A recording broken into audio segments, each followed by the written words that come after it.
আহারে, বৌদির কত কষ্ট। আমাদের বৌদির গাছেতে ছোটো ছোটো আলু ধরেছে, লাউ ধরেছে, আর আমাদের দাদা আমাদের বিদেশে চলে গেছে। ভারী অন্যায় হয়েছে, ভারী কষ্ট।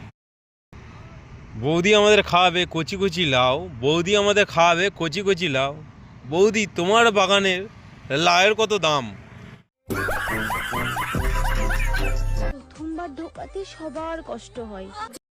বলছি কি বৌদি, একটু সর্ষের তেল লাগিয়ে দাও, দেখবে পচ করে ঢুকিয়ে গেছে।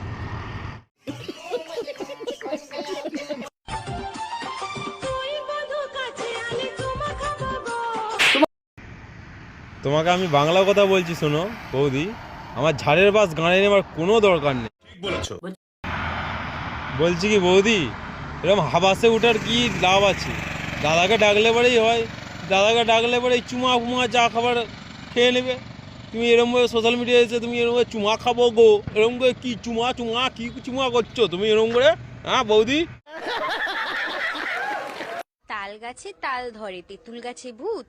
ডিজিটাল বৌদিদের বড় বড় কার বড় কাজ ছোট? তোমার অত চুলকানি বুদ্ধি কিসে? তোমারটা কত বড় হয়েছে না ছোট হয়ে গেছে, তুমি সেটা হালটাও না। কার বড় কাজ ছোট?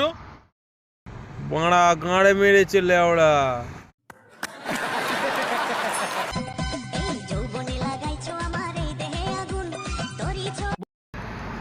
বলছি বৌদি, ওটা দেওয়াল, ওটা দাদা নয় যে জড়িয়ে ধরে তুমি ঘষাঘষি করছো।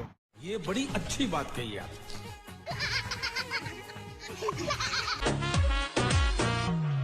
गुलाब जइसन खिलल बारू।